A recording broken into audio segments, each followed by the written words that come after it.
Hi, my name is Bruno Basso. I'm an agricultural system scientist and professor at Michigan State University.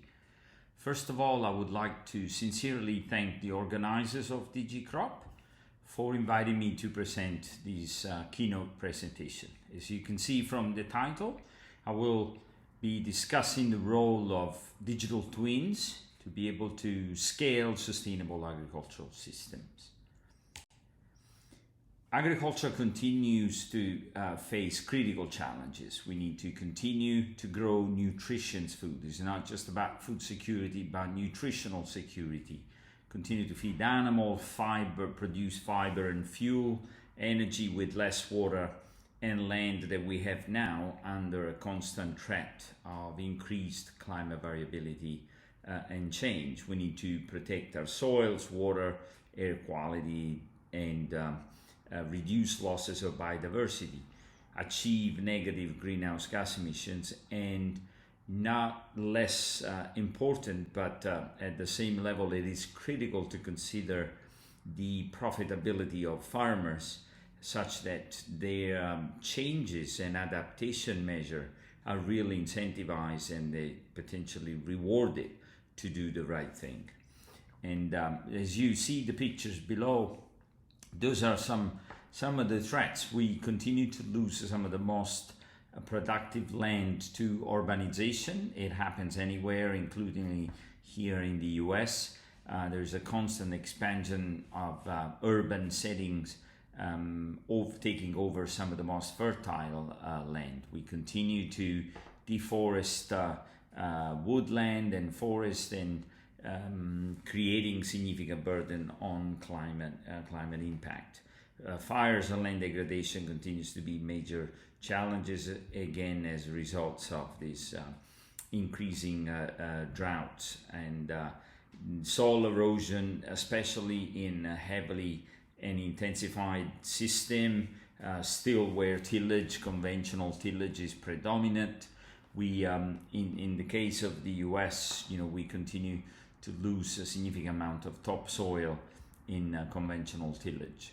And the environmental impact related to excessive amount of chemicals, both herbicide, pesticide, and fertilizer, polluting our water resources. The innovation through science and technology is really not new in agriculture. In fact, with this graphic, I really aim to present some of the breakthrough that happened in science before, where we were able to basically feed a large number of people through this the development of new genetics responsive to fertilizer created by Norman Borlaug, which was the beginning of the Green Revolution, where without this genetic responding to fertilizer that increased yield from 0.85 to 3 tons of wheat in India, we would need a significant larger area, much more land, and so increasing yield per unit of area has brought the benefit of reducing land and increasing production to feed more people.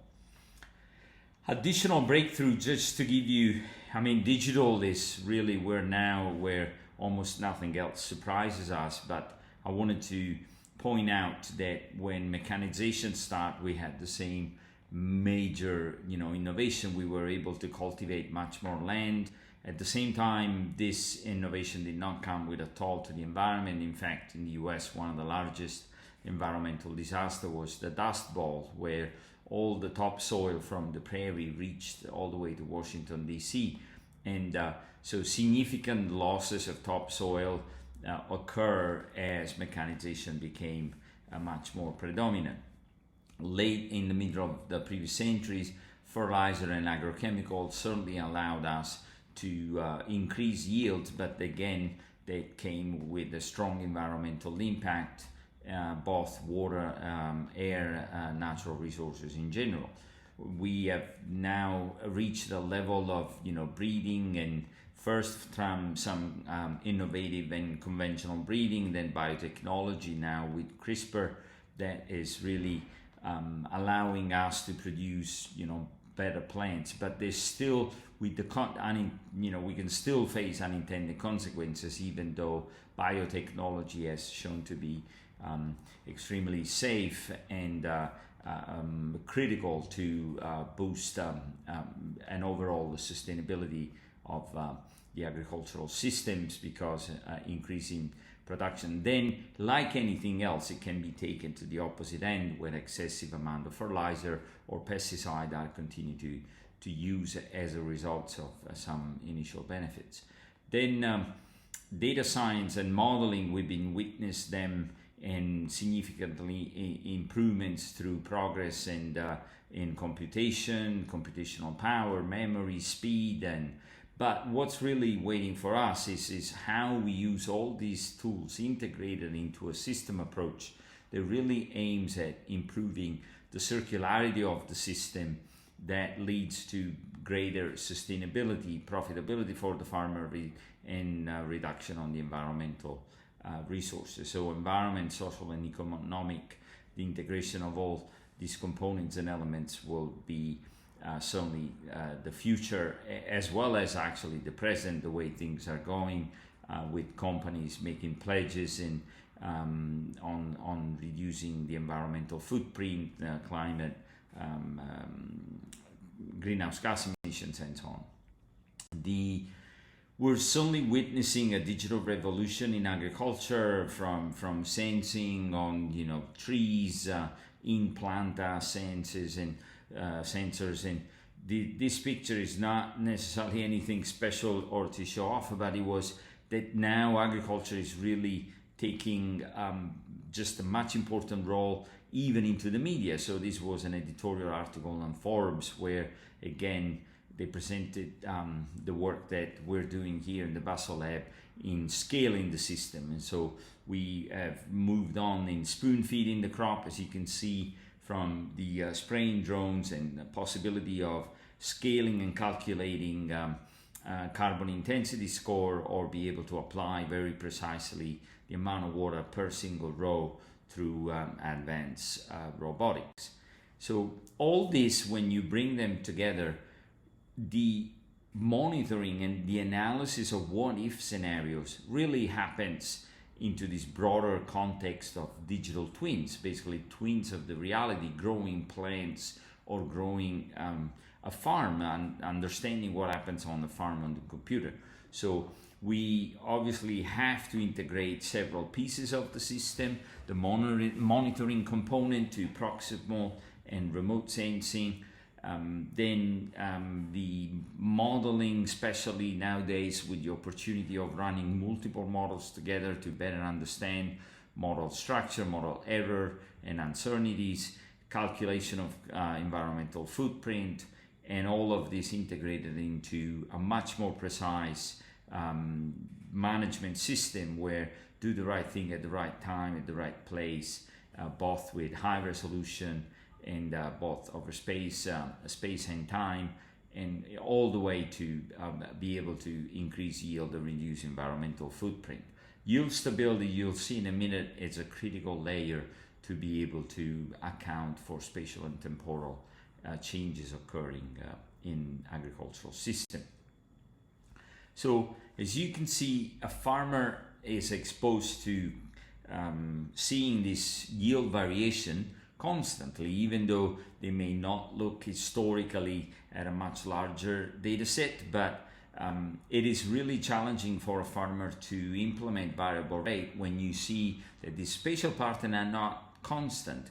The variability is not soil centric alone, because if it was really driven by soil, the map will look alike every year as the soil doesn't change.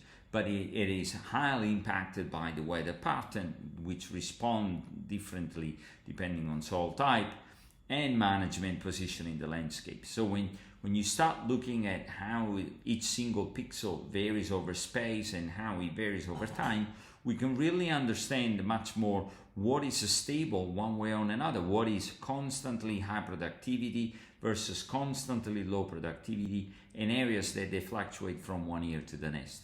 So the possibility of using yield stability maps, which again integrate the history of the performance of a particular field under different pedoclimatic conditions, it is a critical layer for farmers to implement variable rate, as you will see, or land use in general, because some of these low productivity areas should really not be cultivated with the same level of management intensity or input, as you will see in the next slides.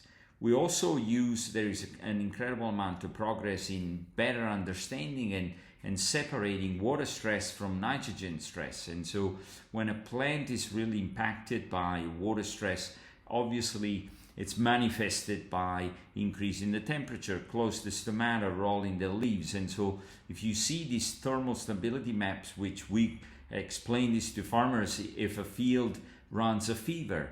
And so areas of the field where you have really cold and stable versus areas that they are constantly hotter. And you clearly understand that if you have an area that is constantly hotter, it has shallow soils, it runs out of water, that plants within these areas are always hotter than the rest of the fields where they may have more water available. And so understanding the role of temperature and water, it really reproduces very much yield stability. As you will see, the areas in blue, cold and stable, matches the high and stable due to the deep soil, and the areas highly impacted by position in the landscape are also reflected into the yield stability. What really differentiate the latest work that we did is really to be able to scale this work, and instead of having yield mapping, which is available to many farmers but it's not always shared, or we were able to do the same approach and look how each single pixel varied over space and time using imagery before the signal saturated. And so we were able to partition the fields into high stable zone, low stable and unstable, with a very strong partitioning of the field, where 48% of the field was constantly high productivity, 25 stable low productivity, and 27 it fluctuates from one year to the next. And then we did a mass balance and learned how much money basically farmers leave behind by having this inefficient use of fertilizer, energy, greenhouse gas emissions, and so on. So the extracting based on the different zones, on the yield stability, the impact of yield and fertilizer, the response basically of yield to fertilizer, you can see then the low and stable zones, all the yellow boxes are constantly underperforming. And so these are measured data, which obviously doesn't justify a producer to continue to apply or manage them in the same way. And these are large areas still within fields. And it is very eye-opening for farmers to see this constant behavior and basically provide as an alternative system the right amount of fertilizer for this will bring to higher profit, and because you can increase your profit by spending less. And it is pretty clear to understand that if over the last 15 years these low productivity areas, the yield had never gone over 150 bushels is really like basically 7 tons, 8 tons, versus the high productivity areas where it's much higher in the 13, 14 rain fed, then you realize that it wasn't nitrogen, because it just, despite the fact that it had sufficient amount of nitrogen, it never increased the yield. So had to be obviously related to the amount of water that the plants could really take up, such that the nitrogen could be taken up and increase yield. So we have several projects across multiple farms, from some of the northern part of the Dakotas all the way down to Mississippi, where we send prescription maps. So last year we sent 50,000 acres of prescription, very precisely implemented. So we get the as applied map, and you can see how precise the machine is within each of the yield stability zones. Now the farmer was able to witness the response of whatever our rate we suggested through models versus their conventional rate, and the yield will show the benefits. And for every single field, we basically showed a greater profit for the farmers and without impacting the yield. And here is an example of integrating several thousands of fields. You can see the low and stable zones independently. If you put high amount of fertilizer, they never increase their yields. And instead of in the medium or high stable zones with better soils, you could even have a response to nitrogen because of this greater availability of water. So this prescription using yield maps and modeling is really resonating with farmers, and can be done at scale as we're doing here. And so in a way, we package these terms into a climate smart commodity, because you can really, in addition to selling the grain, you could also basically provide an opportunity to quantify the avoided emissions and be able to be rewarded for the benefits that these farmers should be rewarded by reducing the amount of fertilizer that is applied. So this is happening in farmers' fields, is quantified, and food companies, we collaborate with food companies that have pledged to scope 3 emissions. So the digital components in the agronomic piece, which as you can see, we don't build robots, we tell the robots what to do, we tell the machine how much nitrogen to apply. And so from a yield stability, you have the prescription, you have the avoided emissions and calculation of the scope 3 emissions and the benefits, the payment to the farmers. The additional piece, as I mentioned, that is very important to farmer is calculating which pixel brings always a constant, profitability versus areas that they fluctuate. So if you see the map on the lower right here in corn, you can see that there are areas that they constantly lose a significant amount of money. So within this project, we also have an alternative proposal to farmers, which if these areas are large enough, they could be incentivized for a complete removal or change of land use. And so we call that precision conservation.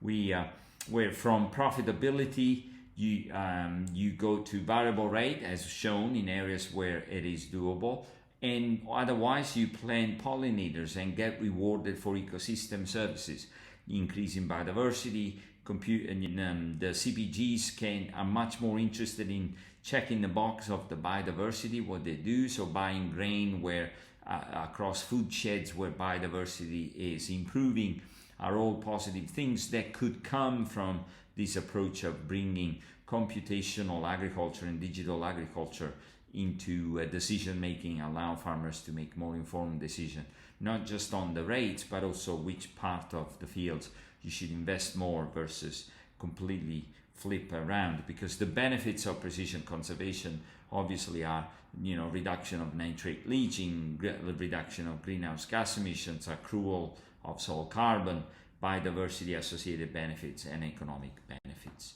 So this is an example on a farmer's field that we, in addition to sending prescription, we send these biodiversity conservation areas. So from the imagery, identifying the thresholds, the modeling that shows no response to fertilizer, and here the farmer is implementing. And so we have also thousands of acres where incentivize the removal for these biodiversity conservation areas. This is a nice shot of the areas that the farmers removed, and they're not just at the edge of the field, they can be in other parts of the field as long the field, the area is large enough as it is when we do this accounting for these calculations. So we all aware of how much the environmental impact, especially in Europe, and some food companies independently of where they are, especially if they're a global company. There are 23,000 firms disclosed the climate impact in 2023, including gatekeepers, supermarkets pledging to imposing this climate mitigation and pledges to reduce greenhouse gas emissions and improving sustainability. So we run models as part of the twins, and we calculate dynamic baseline where we compare, the benefit from changing. In this case, you can click on any single field and see the differences if you were to go from conventional tillage to no-till plus cover crops. And so you can calculate the real difference by simulating conventional tillage. So you have a counterfactual, but at least how conventional tillage would have done if it were to stay, versus using a dynamic baseline, assuming that the carbon would not have changed under conventional tillage, because it could even further decrease if you continue to do conventional tillage. So I underline the importance of dynamic baselines and models and multiple models to quantify this. And so once you have this type of soil carbon accrual, the soil carbon change is still not sufficient, because a major component of the emissions is obviously the N2O related to fertilizer, nitrous oxide. And so this is the difference between sequestration through no tillage in a maize, rice, soybean cover crop rotation versus minus the conventional till. So if you were to do and calculating both the emissions and the sequestration. So in that case, given that the emissions are very large, the benefits could be significantly reduced. You have to sequester a large amount of fertilizer to offset, a large amount of carbon to offset the fertilizer emissions. So you need to testify, you basically have to verify this. And so some of the technology they are developed is used by Cibo Technologies, this startup that I co-founded, and allows you to calculate the value of the land, that gives yield stability maps to farmers, and basically verify through registry how much is the greenhouse gas emissions and the sequestration. Then companies then can claim into their scope 3 emissions reduction. And Cibo was recognized by the Time magazine as the top 100 sustainability company in 2024, which is obviously great pride for myself.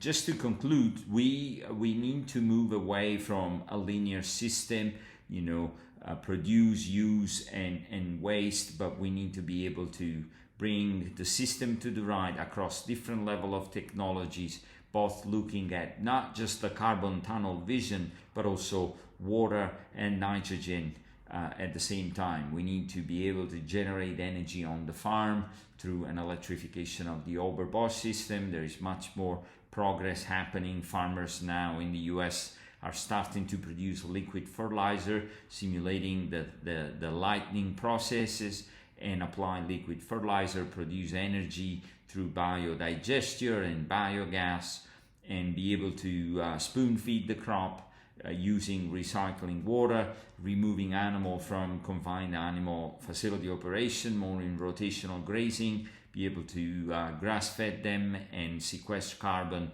as well as increase biodiversity. And in the future, through improved genetics, where carbon can be allocated more to the roots, as well as nitrogen fixing bacteria providing nitrogen without the emissions related to the fertilizer. So we published and we did several analyses on this, and it's really potentially looking positive as long all these technologies are implemented together with, again, a system approach. Technology is not the solution unless it is implemented with a system approach and with the decision to really lead to a much more sustainable system. Otherwise, we may legitimize a problem if we only slightly improve efficiency of the system rather than a potential paradigm shift that again occurs by quantifying feedback loops and system interactions. So with that, I really conclude by saying digital agriculture and precision agriculture are critical tools to understand and improve the resilience, be able to quantify climate impact on yield through yield stability analysis, profitability analysis for long-term sustainability. The regenerative practices need to be adopted, and we need to move away just from the carnal vision or all the criticism around sequestering carbon, because through the addition of carbon, there are so many other co-benefits, and the possibility of making the system less dependent on the external inputs. So regenerative practices are really critical to be adopted, and rewarding farmers to adopt a more integrated approach, and not just confounding the impact of a single practice that can be on conservative, but it's the implementation of a stack and a suite of practices that would really bring these co-benefits. We can't measure everywhere, so we really have to give up the idea of quantifying through measurements at scale. Measurements need to be done very, very carefully through science and long-term system. We need to improve our models. So we need models, and that's why we really strongly believe the use of multiple models, as we did in the climate community. A multi-model ensemble of crop simulation models provide an opportunity, first of all, to benchmark models, develop dynamic baseline, and reduce uncertainties and develop better models. With that, I conclude. I thank you enough again for the invitation, and wanted to acknowledge the hard work of my lab members and the funding agency for supporting this work. Thank you very much indeed.